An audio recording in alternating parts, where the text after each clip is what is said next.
Just sit back and hear the story of a man named Josh McCabe. And he might be in a cult or two, but he still seems to behave. He once faced down a lion, had tiger friends galore. Fought alone in a cage with a bear in a rage, and he swung with ease with apes in the trees. It's the legend of Josh McCabe. It's TigerMan and Calamity Fae.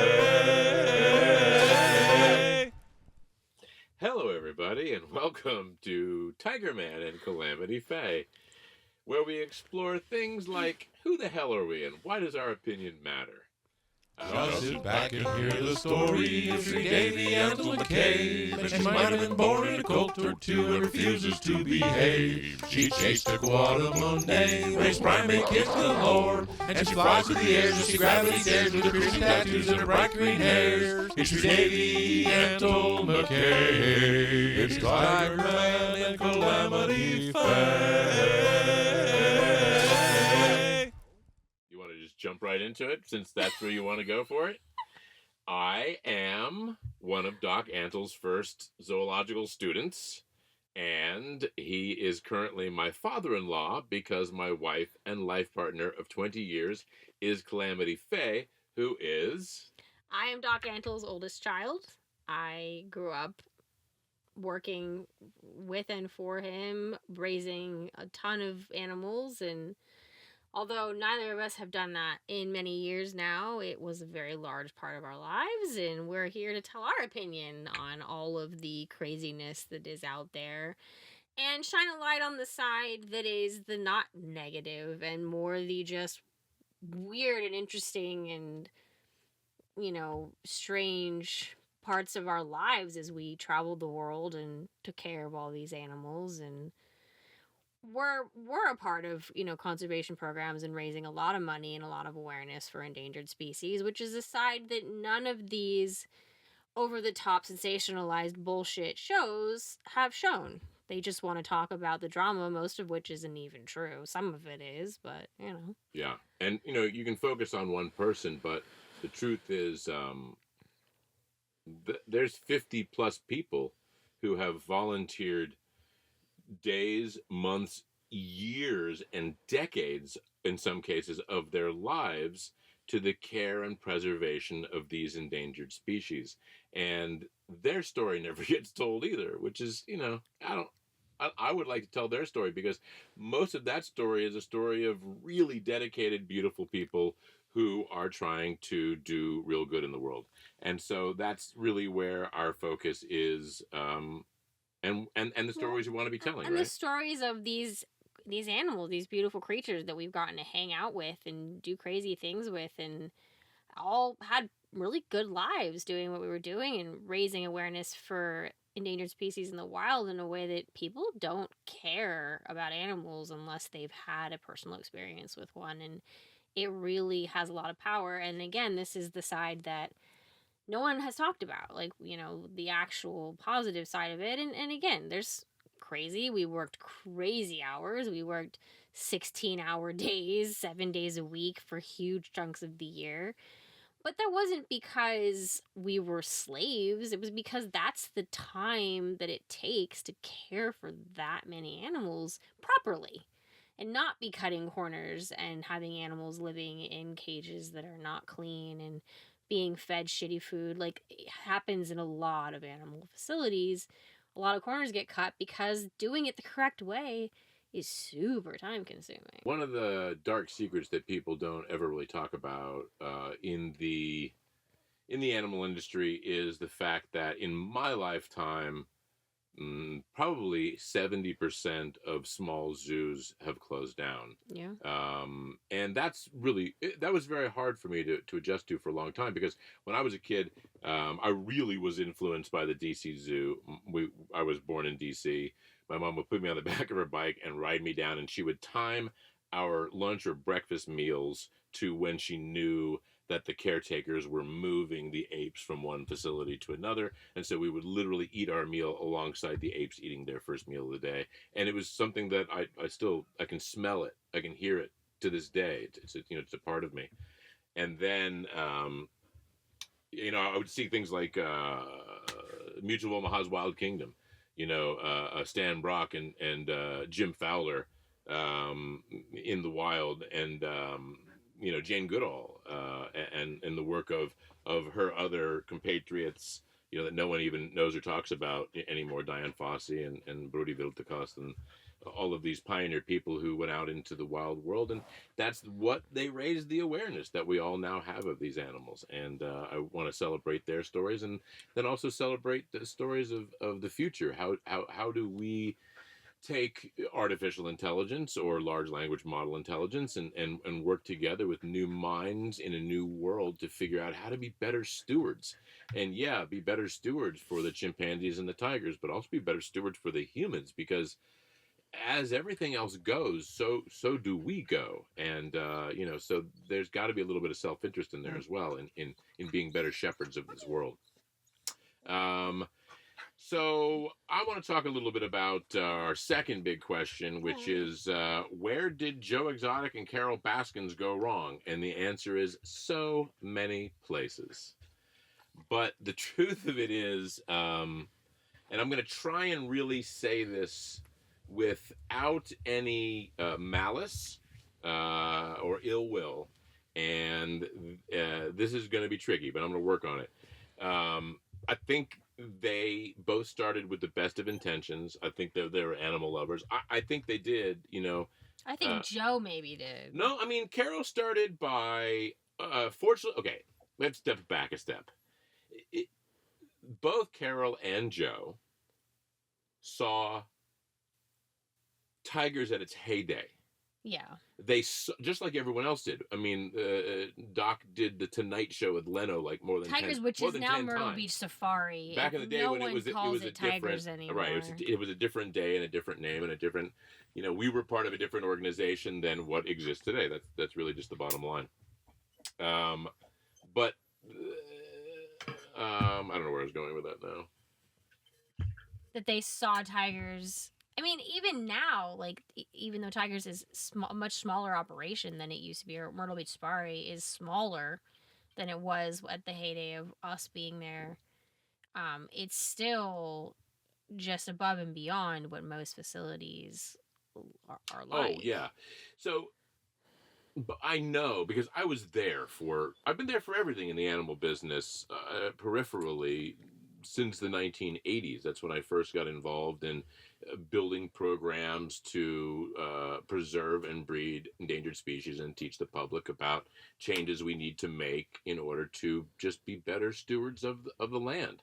And at the heyday of that, a side effect of us spending all of that time with the animals, giving them as much enrichment as possible and developing deep relationships with them, we figured out that we also had the best trained animals for film and television, which led to us living on every movie set that involved animals and stuff like that for years and years, culminating into Doc at his height on the Leno Show 10 times plus.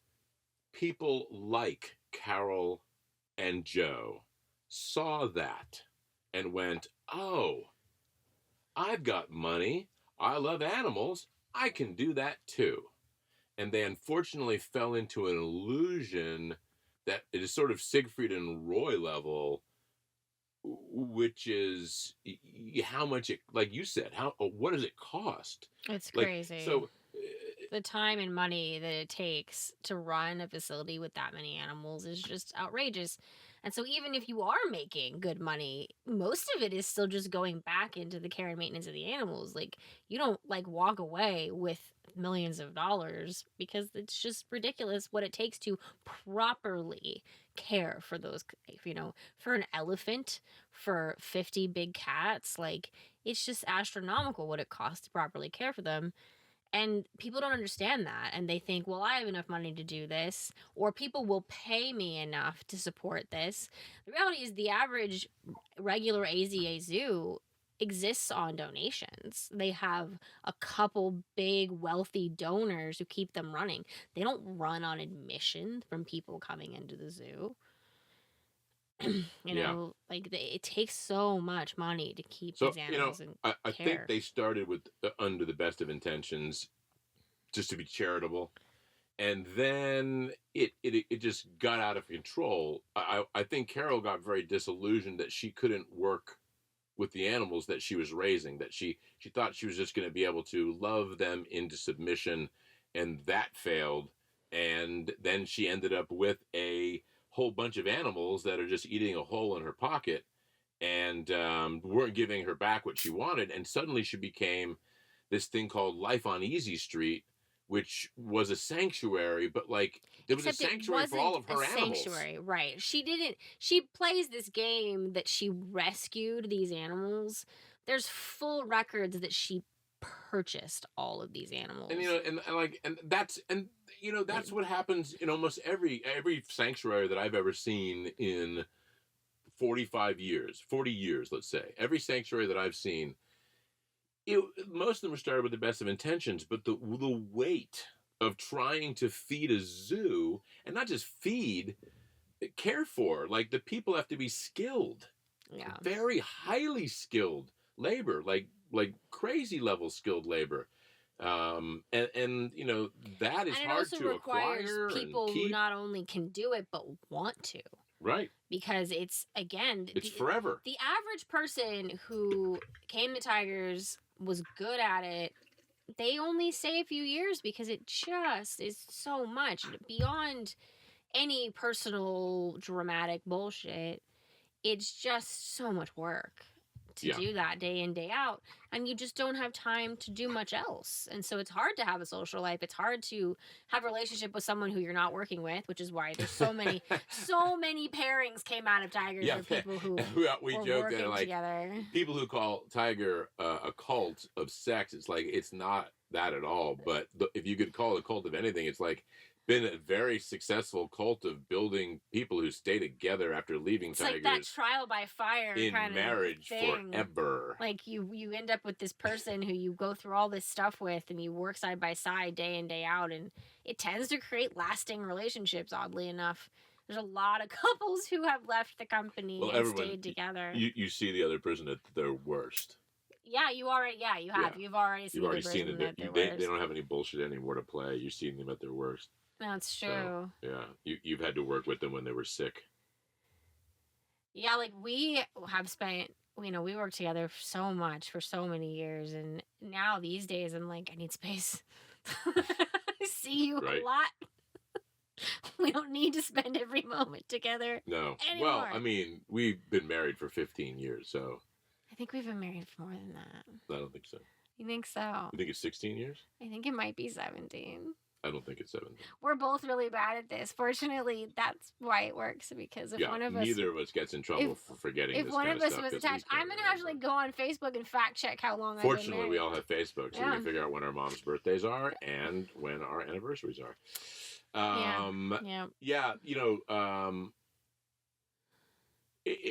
To run a zoo, you literally have to take vacations on shifts.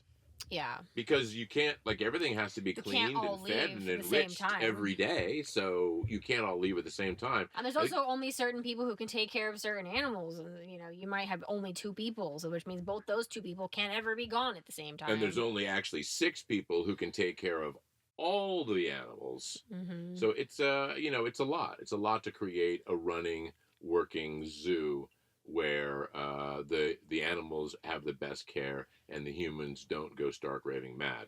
Well, and it's different. I'm not sure the side of that is than the way that also, like, if you have like an AZA zoo, or what you consider like a typical American zoo. Rocky, you're in our shot. Rocky boy, what? You need to be with the mama? Mama, I need you. I need you, mama. I need you. I'm the world's most beautiful dog. A lot of those animals, they live in large groups. They're very hands-off. You look like you're suffering. They don't necessarily get the same level of enrichment. They get different kinds of enrichment. But at Tigers, the animals all have very personal relationships with people. where they, if you just left them with other, animals of their own forever, they'd be like, wait, but where's our life with the humans? Because that's, what they're used to. And that, that's a good point, because a lot of people don't even understand what that means. And like your dog, right? Like if you were like, my dog has a big open cage where they get to run and play and they have other dogs, they'd still miss you. And, right? And also, like, you use the word that we use just because it's part of our life and was our life for so long, and still is with our, dog and ferret friends. And that is enrichment. So the word enrichment, which Davey was bandering around with. So in a zoo... I forget not everyone knows what things like this mean. Like, okay, so if you're in a real zoo, you are inspected and managed by the U.S. Department of Agriculture and the U.S. Department of Interiors, if you travel, and federal and local fish and wildlife. It's a whole bunch of bureaucratic people up your ass. And you really have to mind your P's and Q's and make sure that everything looks right. You can't have peeling paint. You can't, your food prep areas, which are enormous, have to be restaurant level cleanliness. And you can't have spider webs. Yeah, can't have spider webs. You have to clean spider webs every single day. No spider webs allowed. And so the bottom line is, like, you are so deep into making sure that everything is exactly this USDA way that all zoos have to do. Now, that is also what keeps the animals from escaping. It's USDA standards, and, is it good for the animals? Yes. Are the animals going to run into the local neighborhood and eat people? No. So there's a really good balance to having those kind of levels. But when it comes to enrichment, you have to keep a log of the enrichment on a daily basis of every animal that's a higher order primate, monkey up, right? You gotta do lemur enrichment? We Probably had to do lemur enrichment too. They have a brain the size of a nut. We had to keep spreadsheets. So cool, but you have to enrich them. Of, what enrichment we did on a literal daily basis. And what would that be? Every single primate. Name three primate enrichment toys. Things like filling, boxes with, depending on the intelligence of the animal, like there's a really big difference between what enriches a lemur and what enriches a chimpanzee, because lemurs are some of the dumbest animals on the planet. They're super cute. They're so cute. And they can be fun to work with, but I've had such good lemur friends. They're so dumb. So, like, if you give a lemur something that's too complicated, it's not going to be fun for them. They're not going to know what to do with it. And they have hands. They don't really work very well. Almost no real fun. Yeah, they can't really use their... They can grab, but they can't... Nothing can articulate like we can. Yeah. Even chimpanzees. Nothing else can do this. But gosh, are they cute. But so for like a lemur, it would be something more simple. Like more like what you would give a chicken, like... things that are hanging on strings that they can chew on, whatever. There's a lot of things. Like, think of things you would give a tiny child. It's all things that any form of primate would love to do. The hardest ones to make. But boxes full of stuff are really like the greatest freaking enrichment toy there is, because just like human children, everything loves getting inside of a box. Like what stuff? Generally food, chopped up treats, which are generally some form of fruit that they don't get all the time, or even just putting their food in something that they have to then get like into in hay to open, to dig through. Yeah, something to take up like time. Water, like a lot of things, like you put stuff in their water bowl that they have to fish out and can play with. Some of the hardest things to build are enrichment toys for chimpanzees and orangutans and elephants, because you have to build toys that can take smart. That much power and a giant brain. But also, like, things like just giving them a whole coconut, because, like, think about how hard it is to get into coconut if you've ever tried. It's really hard.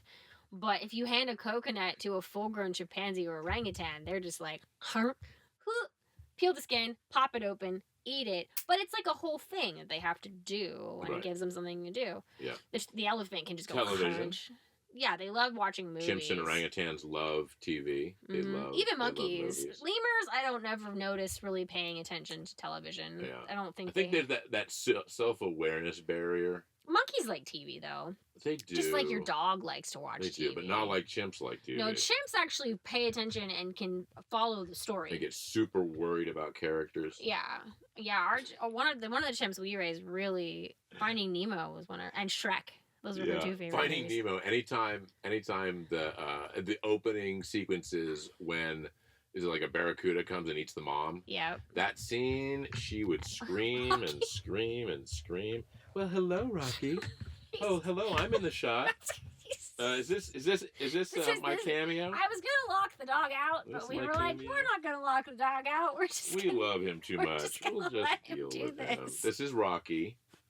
Rocky is this is our practically perfect in every way, like Mary 2-year-old Australian Shepherd, as you can tell. He really wishes he was outside playing ball right now. Yeah, and we'll get to that as soon as we're done playing. So. At the end of the day, Tiger King, that whole thing, like, that's a ridiculous even name for Joe. Because Joe's like, I have in my notes, Joe's like the Tiger Jester.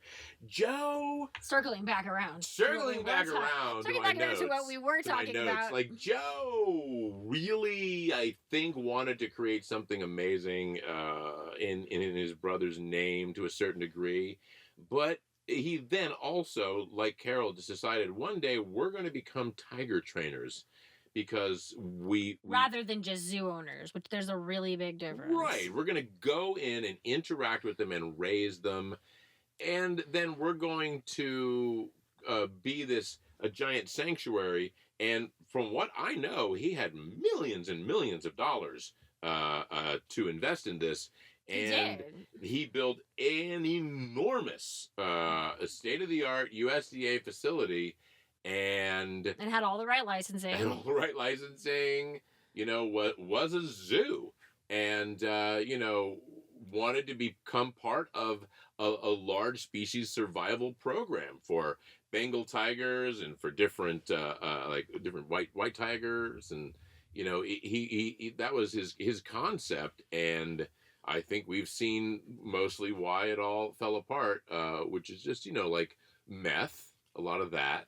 I mean, I'd say drugs ultimately are probably the biggest reason why Joe Exotic failed. Yeah, I mean that's real obvious in the doc. Him being a drug addict, his employees being drug addicts, it just becoming that is that environment, and partying became more important to him than caring for his animals, and that's where all his money went, and he ran out of money.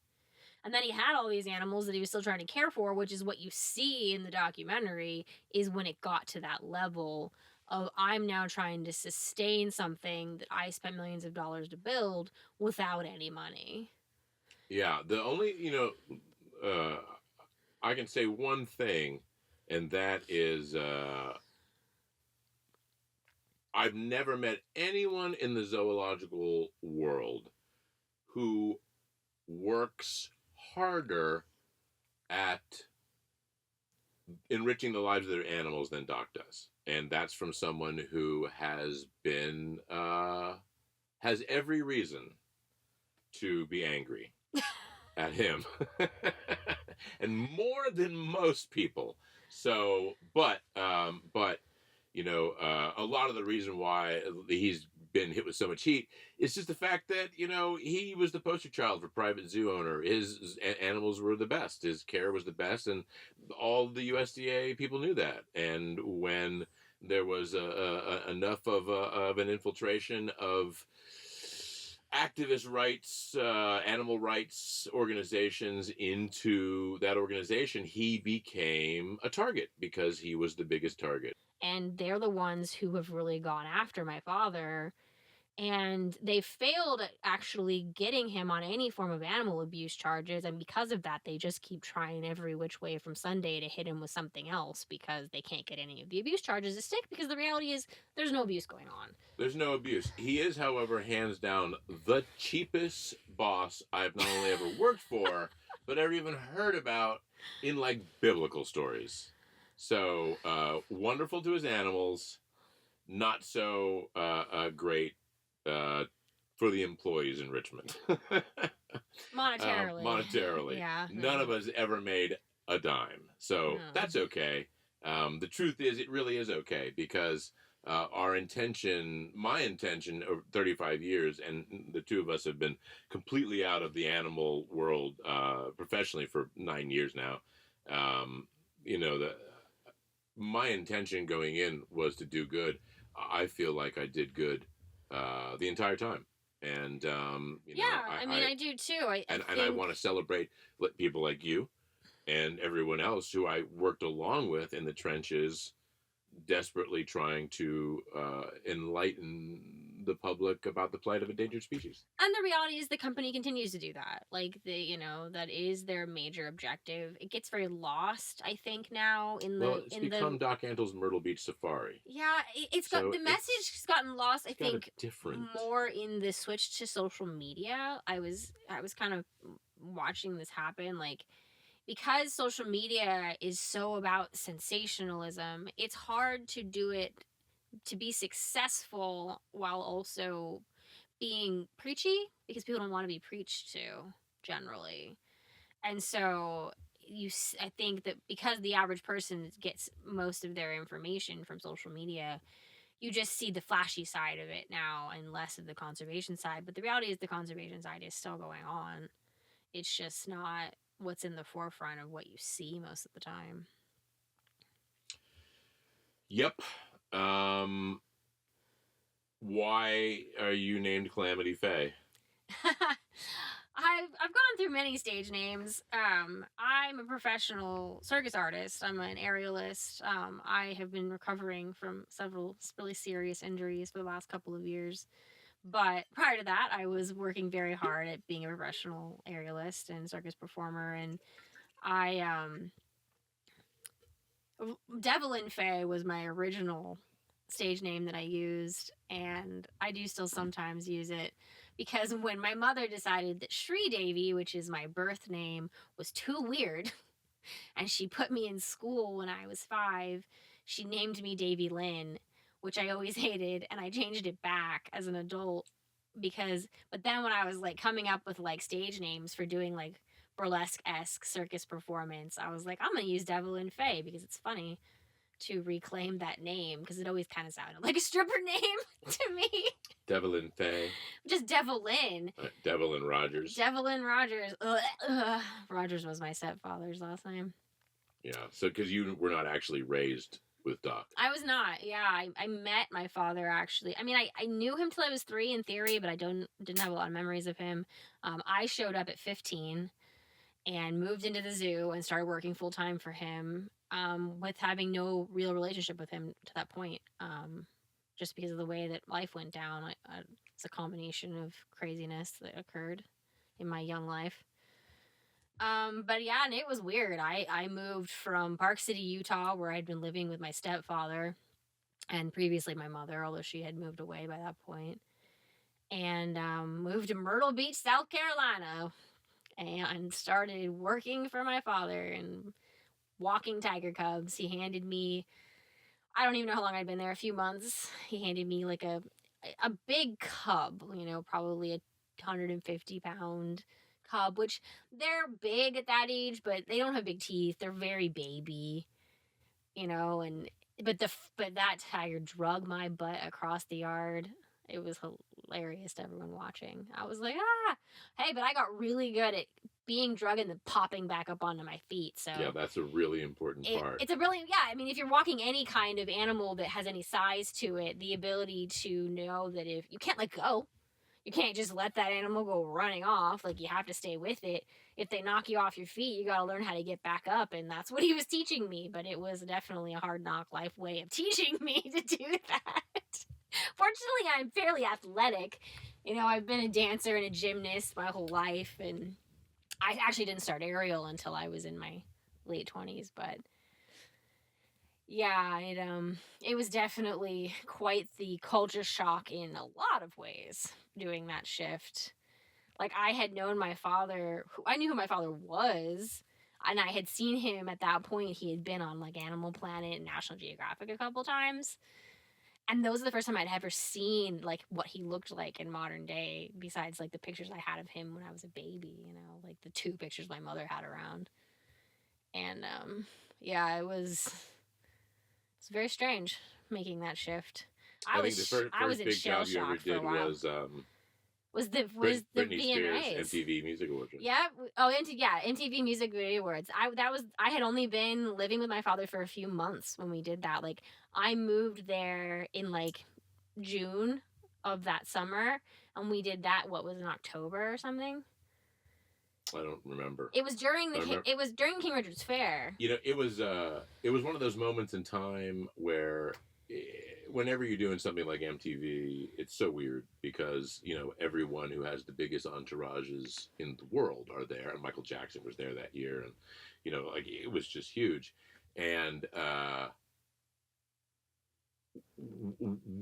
didn't know Britney at all. I mean, I don't know Britney now. I just knew her for like one moment in time there. But I was the last person I put her in the cage with Doc and the tiger. And she was ready to go, boom, cute. And she goes, "Am I going to be okay?" And I said, "You're going to be fine. And you look great." She said, "Okay." And then she jumped in a cage with a tiger. I was so shell-shocked and starstruck at that event. Like, I was just like I could barely. And you were working security. I could barely function. They put me down in the crowd. I'm in the mosh pit, right out below the stage. It was me and Adam, this giant dude. Fortunately, who was a giant. Yeah, dude. I mean, like, I don't think anyone genuinely believed I was gonna do anything. I was just there to be allowed to be part of the experience, honestly, at that point. Like, I was not trained enough to have really been of use. I just got to be there and be part of it. And it, like, at the time, I wish I had been able to appreciate it more. But you know the most fucked up thing about I was 15 years old, and I was just like, and I had met my father less than 6 months prior to this, and I was just like in complete shell shock about life at that point. But yeah, I met Britney Spears. I met Mick Jagger. Who the heck else? Oh, was it Bono? Who was it that Kira was stalking? It's a very strange event to go to. Even if you, like, I spent almost my entire life in Hollywood on, you know, some end or another, commercials or TV or something with animals. And so working with stars to me isn't that big of a deal. But that's a level that it's just like so everywhere you look, it's like, oh my God, oh my God. But it's one thing to like go onto a set and be working with one star, because I've done that at other times. But going onto something like the MTV Music Awards, which just like every major celebrity that was available is there. Yeah, very true. And Carrot Top. Yeah, that's right. I met Carrot Top too. I forgot about that. Yeah. But yeah, that was a wild job. It was wild. That was a wild job. It was a fun one.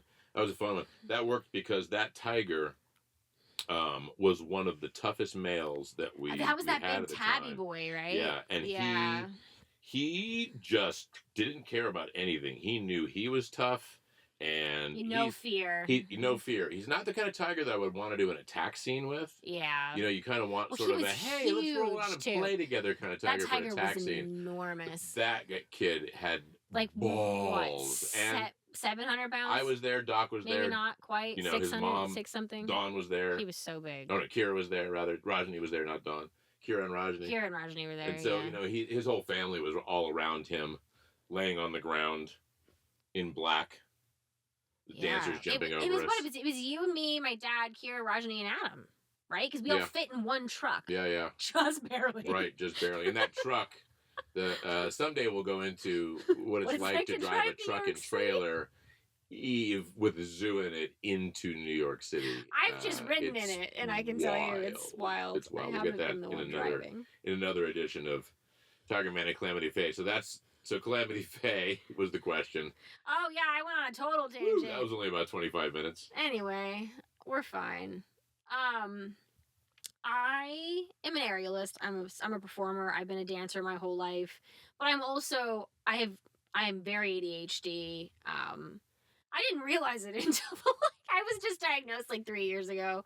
I was completely unaware until my 30s that I was this ADHD, but I am like textbook female ADHD, and I have a kind of proprioception issues where I just bang into things, knock things over, I spill my drinks. I have a lid on my tea, and I still spill it like daily, like multiple times a day. let alone the fact that I have like a 14-year-old doddering dog in here and a ferret, and then the 2-year-old Aussie, who actually is the one who knocks things over the least. He's very nimble. He's very, very careful. But I'm a Calamity. And it's a play on Calamity Jane, obviously, or maybe not obviously. Fae, I don't know. All of my names tend to end up with Fae in them. Fairy is my nickname. I have sort of a Fae quality to me, I suppose. I don't know. This dog has a Fae quality to him. He does have a Fae quality. So I don't know. That's a really long rant about that name. I don't know. Okay, second part of the question. Ooh. And well, yeah, because your rant's going to be shorter. This one's going to be even longer. This one's going to be long. This is going to be a story, probably. Why TigerMan? So, if you live in Southeast Asia, it has been my experience.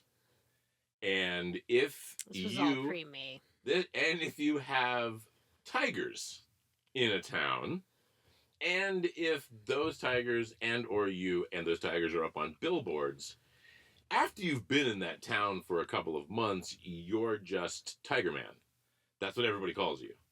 And that's what everyone called me. And that was like, you'd go to the mall, and 50 people would come up with cameras and be like, TigerMan, TigerMan, because after a while, you become this very bizarre sort of celebrity. Like, if you live there for 7, 8 months of shows, like, pretty soon everyone knows who you are. So TigerMan is probably the nicest thing that anyone has ever yelled at me. This in an Asian country. This is very true. He doesn't exactly blend. This is very true. And the truth is, the first Asian country, Southeast Asian country that I lived in was Korea. And although we had short hair. Yeah, and in Korea, and mustache. I was the first blonde-haired person, but dude, that most of them had ever seen, and certainly ever touched in a bathhouse. So, me in Southeast Asia, I stick out like a sore thumb. But Harry. That's what the whole TigerMan thing was about, which leads me to the hot question of the day, the last question of the day, and that is, how did Santa's reindeer really die? Right? I unfortunately, and I hope, spoiler alert, this could traumatize you if you are deeply, deeply rooted in Santa Claus love. I do know this story. My partner of 20 years is giving me the wild eyes on this one. I've never told this whole story. Go ahead. Here it is. But here's the reason why. This happened in Malaysia, and I was working for a company. My wife and I had left Tigers at the time. I was working for another company called Birds and Animals Unlimited.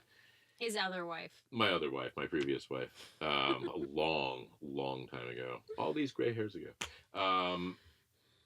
And that company was the world's largest company for training animals for film and television.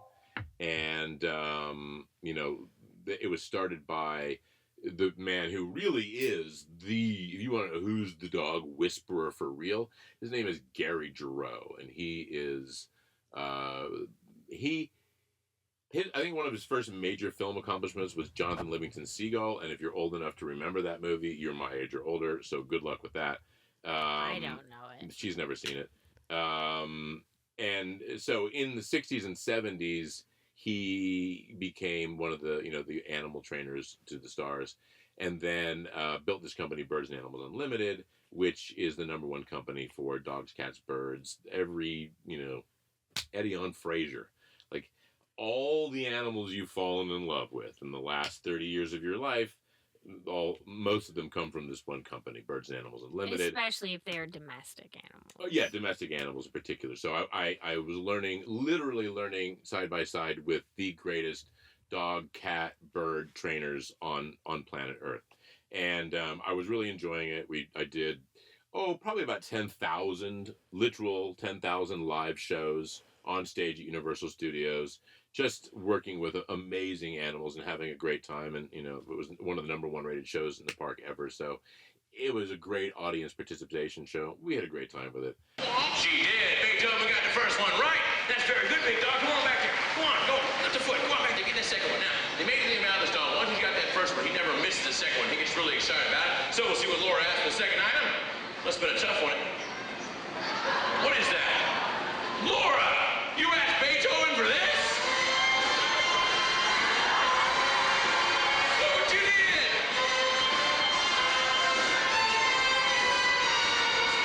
You believe this kid? No, me neither. Take that and go finish your shower. Go on, get out of here. Hurry up and put some clothes on her. And it was really fun. And I would have stayed and done that for a really long time. But there was a manager there who just really wanted to pick a fight with me. And when I refused to rise to the bait, as you know, I generally don't, he started taking it out on my wife, who was also working there. And the third time that she came home crying because he had screamed at her when I wasn't there, I knew that if I didn't walk away, I was probably going to touch him. And so I looked out in the world and said, okay, I need to move myself and my wife and you know, how do I take my skills? And Doc said, hey, I've got this job in Malaysia that you're going to love. And it ticked off all the things we wanted to do something different. And this is the second time you went to Southeast Asia. This is the second time I went to Southeast Asia. But you became TigerMan in Malaysia, not in Korea. And in Korea. I was in both places. This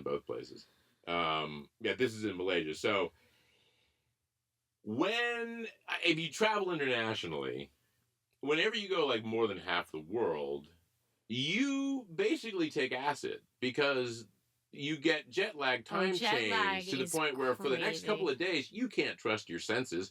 Everything's just a blur of lights and smells and sounds and colors. Especially and none when of them make you're any sense. somewhere new. Yeah. None of them make any sense. And you're just going, you're just like taking it all in. And it takes a couple of days, for the brain to reset and for all that stuff. So this is what it was like landing in Malaysia for me. We got out of the airport, and immediately I see a sign that says Genting Highlands Resort. I was like, oh, they must be here for us. There's a sign. And I was like, all right. And I, hailed them and I got in the taxi. I didn't even have any Malay money at the time. Ringgit? I don't know. I don't know. We have to fact check that one.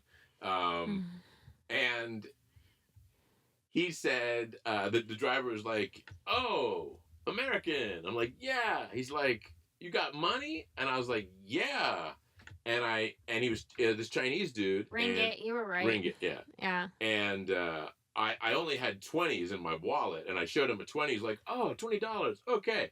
Little did I know that I was giving him the cost to do this trip 300 times, probably 50 times over at the exchange rate. It's 1 to 4.3 right now. Yeah, it was like 18 to 1 at the time. Wow. Yeah, it was ridiculous. How far our money stretched at the time. This was 1990s, right? So yeah, early 90s, yeah. right? Yeah, so I get into this cab with Dane, and we start the most terrifying car ride of my life up until this moment in time. Driving through Kuala Lumpur, KL, which is this wild mix between like palm and plantations and some of the most amazing high-rise buildings there are on the entire planet. Just like this wild. And when they're building them, they're completely wrapped in bamboo as a scaffolding. So it's this very, very weird, interesting, clash of like very old and very new. And trying to assimilate that. And so Kuala Lumpur's at sea level, and the place we were going to, Genting Highlands, was at 6,000 feet. And we got there in about 37 minutes, and you literally are just cutting back across this mountain to get to the very top of it. And it is, in many places, 2 lanes. It is non-stop tour buses. 20,000 tourists a day go up and down to this place. And so what the cab ride is this wild slalom of Mr. cabs Toad's Wild Ride. jumping in and out of buses coming both directions with how I lived there for 7 months and I did this trip up and down to KL sometimes 3 times a week. I never saw a crash. I have never felt like I was about to see a crash more than every single time I ever did it. It was wild. If this happened in America, there would just been people just flying off the mountain. There was no railings on this mountain. I imagine people did go flying off. I never saw it happen, nor did I ever even read about it happening. So it was just this wild thing. But is it because it didn't happen or because they just didn't make a big deal about it? I think these Chinese taxi drivers were all like Shaolin monks They're or just Jedi or something. Drivers. I don't know. I think they could see a couple seconds into the future because, like, it was wild. It was every time was terrifying. Up was terrifying. Down was faster. That's all I can say. That's all I can say. So we get to the very top of this bike. We go through the clouds up to 6,000 feet where there's a whole nother set of clouds and sky that I didn't even know about. And we check into this Genting Highlands resort and then, all of the animals arrive. We have a tiger, we have leopards, and we have a tigon. Uh-huh. Not a liger. The other way around. Which means they're smaller. Yeah. They're like the size of a female tiger, basically. Yeah, ligers are big because in the animal world, everyone's got a gene that says don't get too big or you eat yourself out of your environment. Joe was talking about this the other day. He has a hard time with this. Yeah. It's okay. It's very easy. Lions, the lion male doesn't have it.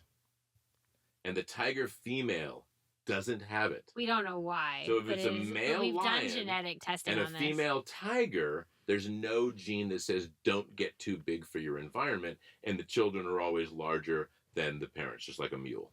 Donkey, horse, big mule. Right. You go the other direction, you've got 2 genes that say don't get too big, and you get these things that look like ligers. But they max out at what, like 300 pounds? Yeah, right? maybe 250 pounds. Yeah. Like half the size of a tiger. But like a small female tiger, right? Like a small female tiger is only 250, 300 pounds. I guess you could say that. As long as you hadn't seen a tiger before, you might think it's impressive. But if you see it after a tiger, it's like, oh, that was a sweet animal. Ligers can be very sweet, though. So we end up. So the reason why we're here is to do the wildlife educational side of an entertainment show, which was called Magic 2020. And remember, this was in the 1990s, so that was a really long time away. It was Magic. You know what Magic 2020? That was forecasting COVID. Is this the dude who was on Tiger King that you did this show with? Or was that the guy you worked with? Korea. You worked with him in Korea. Steve Mosley, who was on some of the Tiger King stuff. He was a magician that we went to Korea with. Which I will tell I will tell some Korea stories someday. The Korea stories are good stories too. Yeah. So as being part of the show, it was basically like Siegfried and Roy and the Wild Thornberrys had a baby. That is a this show. Weird it worked in Malaysia. It would not have worked anywhere else. And in fact, when the producers tried to sell it to Thailand, they were like, yeah, we're not doing this show. Anyway, that's what the theme was. And so, we would make a tiger appear, and then I would take it out and walk it out on the runway and talk about the beauty and nature of it. Because the craziest thing is we would go to countries regularly with animals that were from those countries, but were so endangered or extinct the people in who those lived countries. there had never seen them. They had never seen them with their own eyes. They don't even have them in zoos. No, not even people who have enough money to go to a resort, and hang out and see the show and stuff. They had never seen the Malay tiger probably went extinct. Who knows when? Right? Yeah. It's been a while. Right at the beginning of my lifetime, 60s and 70s probably. Oh, it was that close. I thought it was longer. I think so. I think it was. But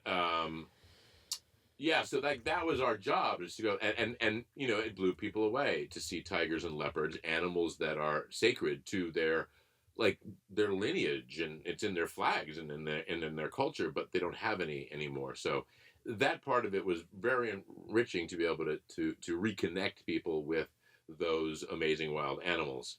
And overall, I enjoyed my time there, and the people of Malaysia were quite lovely for the most part. The animals, we were able to exercise them, and had free reign over entire areas for them to. The Malaysian tiger is just considered a subspecies of the Indo. It's not technically extinct, because it's considered a subspecies of. It's been reclassified. Hey, the Malaysian tiger has been reclassified. The Indo-Chinese tiger, along with Pluto, of which there's no longer a planet. Well, there's 250 of them, which is not really a viable breeding population, but we don't consider it extinct yet. Yeah, there were none in any of the zoos. But there's none in Malaysia. But it's still, the tigers that were there, I guess, are considered the same tigers that are the Indo-Chinese tigers. Right, I'll buy that. Of which there are a few left. Why not? Just to fact check that information. So here's the weird thing: we were in a Chinese-owned casino in a Muslim country where no one's allowed to gamble. So I was like, what is going on here? In the first couple of weeks I was there, and then I found out that 55% of their population is Chinese. Chinese, and so they're not Muslim. Yeah, and they've got a 15% Indian population. So that means 15-20% of the population are Malay as well. They have a huge influx of other cultures there. So that's why 20,000 Chinese people a day would go up to the one casino you could gamble at in the entire country, we would teach them about lions and tigers while doing bad magic. No, it wasn't bad magic. It was pretty okay magic. I don't know that you could have passed it in Vegas, but you could have passed it in Branson. Yeah, could have passed it in Branson, Laughlin. You're not doing anything New Jersey, but proving my point. Probably in parts of Florida. Do we have video? We don't have video of this. No. We have photos. We have photos. Then we'll share the photos. The photos are I'll put the photos up. We'll post them in the show notes at the bottom. Any photos that relate to any of these stories, you can also laugh at what the photos of him in these shows are worth the price of admission. All right, so back to the reindeer story. Yeah, you're it's quite you, not me. This is you tangent. Yeah, me tangent. So I want to set in the stage. So we're in Malaysia. That was a very long set. Dale's with me, of course. Of whom they have no idea who you're talking about. You will know who Dale is because you will hear about him. And in fact, the Legend of Dale Gibbons. On our Patreon, I'm gonna have a phone interview with him where he tells this story from his point of view. So you can look for that on our Patreon as a bonus to those people because we love you for loving us. So one of the things that I occasionally had to do was load one of the tigers up and go do a little promo piece for this show. And basically I would just walk the tiger out on a leash, and she would put her hands up on my shoulders, and I would give her a bottle, and I would talk about her to the audience. And then we would walk off, and that was the entire thing. And then we would go walk in a park and play, and then go back up the mountain. So it was something we had done a couple of times. And so this one was in a mall. Malls in Malaysia is my experience. They are very tall, 10 stories sometimes, and they're built the entire thing is just a courtyard in the middle. Mm-hmm. So. I mean, that's a lot of malls. A lot, yeah. But it's that kind of style of mall. So when you get to any kind of job that endanger animals, you do a safety walkthrough first. Right. You have to. It's a set, or wherever you're going, you've got to walk through and make sure what are all the things that are going to go wrong. How do I fix them now before I walk a tiger through this space? Right. Yeah. So we're in a mall. That's all, a whole bunch. Dale and I, we had everything set. They had actually done a really good job because they didn't want people seeing anyone. So from the green room that they had set up, they actually had built a hallway that shot straight out to the right wing of the stage. Fantastic. Mm-hmm. Did that whole part of the walk, turned the corner to get on the stage, and there is a manger of reindeer. And it is 10 feet tall and 60 feet wide. and Dasher, Dancer, Prancer, Vixen, Comet, Cupid, Donner, Blitzen. All of them. All of them. All of them in a row. And to be clear, are these live reindeer? These are not live reindeer. Yeah. They are made of, we will find out in the story, foam. They're made of foam, and they're from the waist up, and they all just kind of do this in and out of their manger, but like all timed in some fucked up way. Not stable. Stable. Whatever stable manger. A manger, stable. No, a manger is a thing you put a baby in. No, you don't either. They put Christ in a manger because they had no room for his bed. So what is a manger? They put him in a manger. That's where animals live. I don't think so. Wow. You can fact check yourself, Calamity. Anyhoozle. So I turn the corner and there's a large open box or trough for horses or cattle to eat from. Reindeer wouldn't be standing. No, they're moving in and out of their manger, right? That's what they're doing. They're supposed to be eating. Oh, eating. So they're rocking back and forth. Your description was confusing. Okay, well, thank you for making everything. So now everyone. It's nice to be fast checked with my weird brain will understand. Well, that's okay. Just nobody, but they're moving, and I look at it and I'm like, there's no fucking way that I can walk a tiger by he's moving an entire stable of reindeer.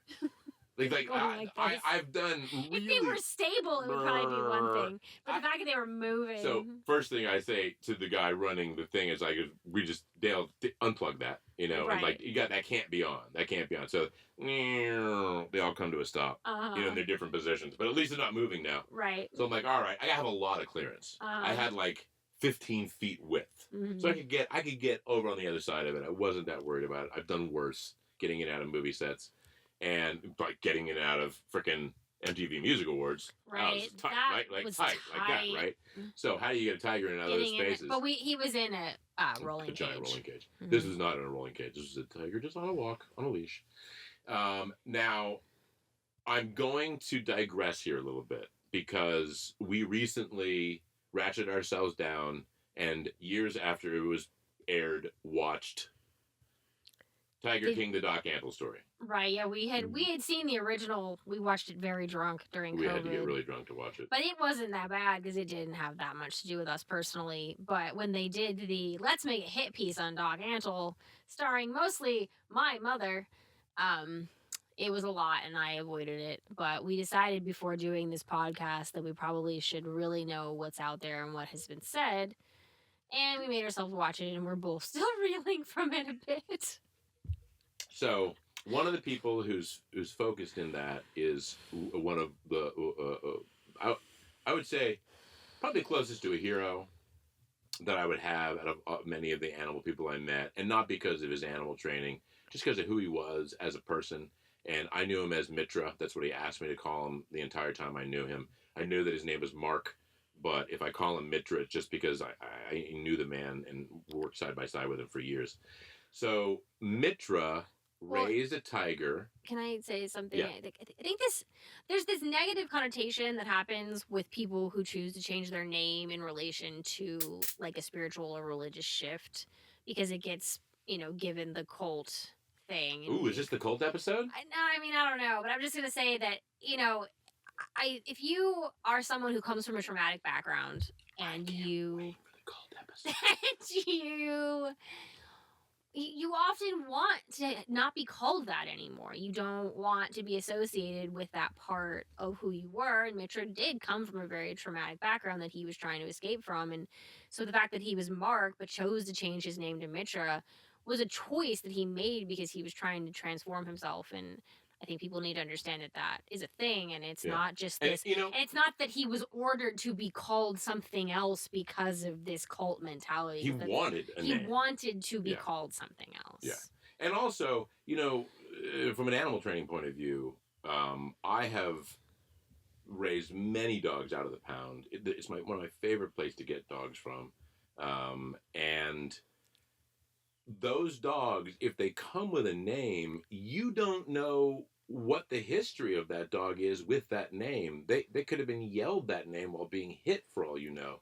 The exact same reason why many humans don't like their names. Right. So So giving them a new name when you bring them into the new family frees them of all of the psychic and emotional baggage, good or bad, that's attached to that previous name. So the taking on of a new name, is, I think it's a pretty valid thing. I was born a Darsh, but it's a weird name. So, like, I didn't need a nickname. Born Sri Davy. You were born Sri Davy. It's a weird name. I have a nickname. You have a nickname. I get called. I do too, TigerMan. No one actually calls him that in real life. So but I wanted to talk about Mitra a little bit, and he put so much time into his relationship with this tiger Ayla, and Ayla, who you met, right? Mm-hmm. Ayla lived a really long time. Ayla was the gentlest, best mom, longest lived, happiest tiger I have ever met, and Ayla is who I had with me. Mm-hmm. So Ayla just didn't. Most tigers, you could never walk past those reindeer. Yeah. You just seen the reindeer and been like, we can't do this job. Goodbye. Right. But I was like, yeah, Ayla's cool. She'll be cool. They're not moving. She'll be cool. She won't even care.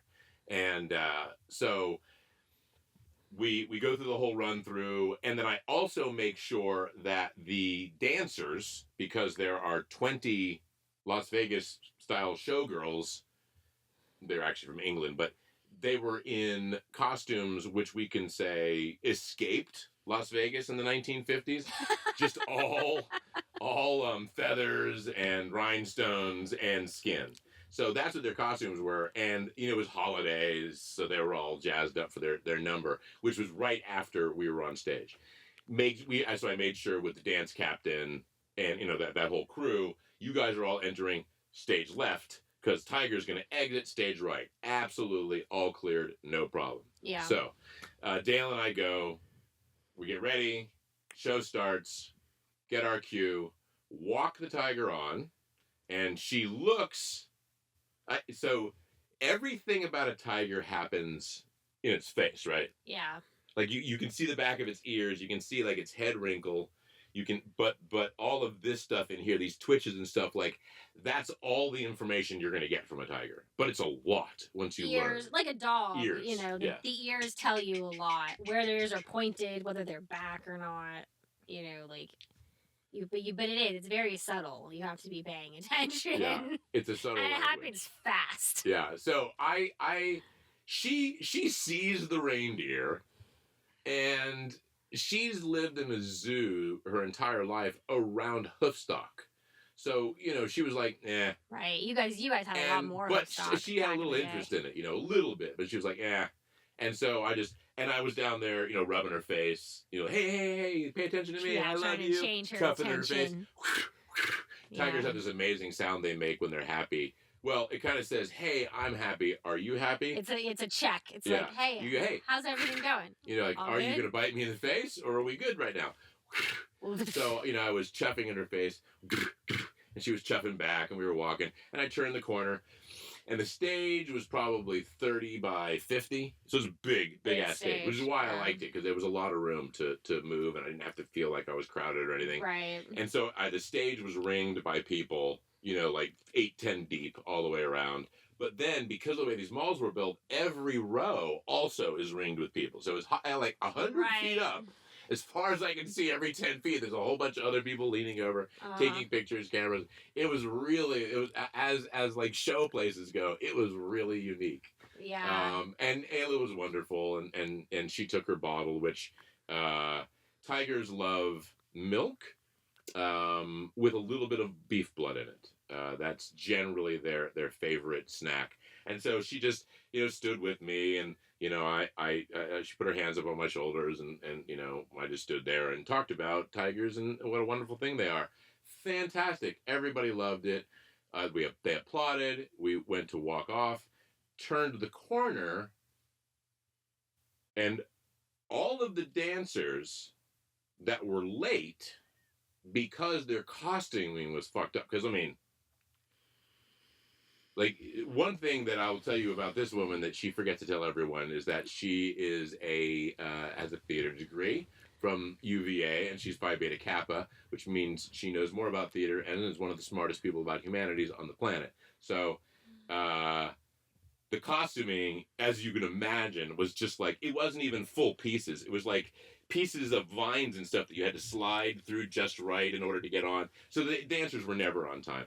And so I was also a dancer for a long time. The costumes they make you wear just are outrageous sometimes. Yeah, and like, so like and they're not comfortable. How often do you have costume problems that you have to fix? Constantly. Every time. Yeah. You have to glue something back on. You have to safety pin something together every single time. Every show, something. Every show. Yeah. So inevitably, there were a whole bunch of dancers who were late and then forgot that they weren't supposed to come running on stage right. They were supposed to stage left. So I turned the corner and we had, I had made it past, because Dale was looking up because he was my eyes and ears around me.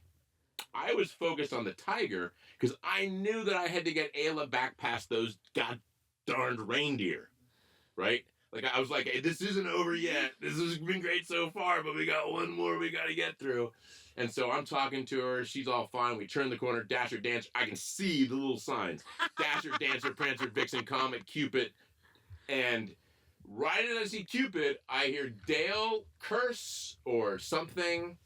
And I look up, and boom, dancers are barreling around the corner with that look of terror in their eyes that only someone who is in shows knows what it feels like when they're late, right? Because these girls were late, and they totally forgotten the fact that they were going to run into a tiger's face.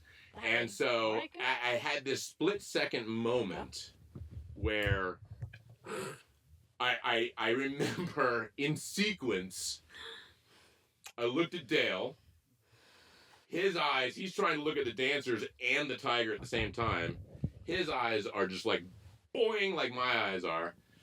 I looked at the dancers, and they are looking at me now, and they now have realized how horribly they've fucked up. And then I looked down at the tiger, and she's like, I'm right now going to eat somebody. And it can be this reindeer, or it's going to be one of these dancers. And I saw all of that in like a tenth of a second and just steered her right for Donner. And because the dancers couldn't stop. They were running so fast. Dale got his body between us, cleared all the dancers out of the hell away. But while that was happening behind my back, Ayla was like, yes! And she grabbed it, all hands, paws around the neck, full bite right on the back of the neck. Like it most was a people real, don't like know. exactly Rocky, what she would do if it was real. Rocky, son, if you're going to be part of the show, you can't stand at the door and just bark at ghosts. So come or go. Yeah, you can come or go. So when tigers kill things, they don't do it with their slashing claws. Claws don't slash. Claws are fish hooks. Tigers don't scratch you. They go, and then you're stuck to them. Whatever it is, you're now stuck to a tiger. So tigers are trying to go claw, claw. Now you're stuck, and then they go for a bite, which is the back of the neck or the throat. Either one is designed not to suffocate you like a lion does, but more to use the feet and the teeth together to twist and break their neck. And a tiger head can create 20,000 pounds of torque by doing that. And so the spine of everything just shatters. That's how tigers actually kill everything. Now, I watched this happen right next to me. So I watched this tigress be in full, I'm a tiger. And she grabbed it and squeezed, and it exploded into a billion tiny pieces of foam. Like it would have been under the pressure of a car, because it had been under 20,000 pounds of torque. This whole deer just disintegrated. And she turned and looked at me, and I was like, this is what deer taste like? she went from being savage primal mama tiger to so confused, so kind of heartbroken that this is all you get for that feeling. And I just said, "Hey, you're okay," and she's like, "Oh," and we chuffed back at me, and off we walked. And so, unfortunately, if you see Santa and the reindeer and there's one missing, that's how Donner actually died. He died in Malaysia. And if you're watching this in Malaysia and you have footage, because this was pre-smartphone, Yeah. if you have footage of this happening and can DM us, I will love you forever and give you free swag. So that is the answer to the question, how did Santa's reindeer really die? And why I am happy to be called TigerMan. I was yelled a lot of things as I travel the world, and that's a kind one, so I'll take TigerMan. TigerMan, TigerMan, TigerMan! So thank you for joining us, and we hope it was enlightening and fun, and that you'll join us again for more fun stories, and check out our Patreon, because we have really cool things, like we get together once a month and just gather as a group and tell animal stories, the things that change our life in beautiful ways about being around animals. Next episode has one of my favorite titles. Coming up, what wild animal makes the best pet? I believe that the answer that we give you will surprise you. Yeah. I believe will surprise you. Also, I'm going to give you a golden training tip that will clear up so much miscommunication in your relationship with your dog or your cat friend or your bird friend, or maybe not your turtle friend, but maybe you don't need to teach your turtle to do so much. Also, we want to There's get one that to skateboards, I think. next episode. We're also going to talk about why do we as humans live in cages, and tune in for that, because it's going to be a lot of fun. And thank you. Also, like he already said, tune into our Patreon, subscribe. We are going to be putting up bloopers. We have some watch-alongs. We watched the 3 Doc Antle Tiger King episodes. Yeah, and Chimp Crazy. I swear a lot, so there might be an explicit warning on those ones. So we have watch-alongs that are available on our Patreon. If you want to sit there and watch those drama things and hear our point of view the entire time, please join us for that. While slightly drunk. We actually, I know everyone says this, but we don't drink regularly. No, we don't drink. We don't drink in the house. We got nothing against it, but we all had our COVID tea phase, so we had to come out of that. No one knows what that means. Everyone knows what COVID tea and COVID coffee is. What do you mean no one knows? Everyone knows. Who's Most people over drink the age of 15. Coffee. We're not coffee drinkers. Yeah. So but we came out of that, and we don't drink at home on a regular basis. But the truth of the matter is, a lot of the story of Chimp Crazy is very dear to my heart, because I love chimpanzees, and we've raised several of them together, and they're some of our favorite people. We're gonna do a whole chimp episode. Yeah, our next episode will be about chimps, and our third episode will be about chimps and stuff. But then also, Doc Antle the Tiger, those stories, they're so hard on me, because they're people I love. Some of whom have passed on, and we're really some of my best friends. And then also for Davy, it's her family and her mom, and that's super traumatic for her. So if you want to join in for those things, we're gonna work on editing and getting that put up. Check out our Patreon in the near future. And strap in. We each did about a shot of tequila per episode, just to say that we did. Just to get through it. Thank you, Planet Earth, and thanks for joining us. It's TigerMan and Calamity Fae.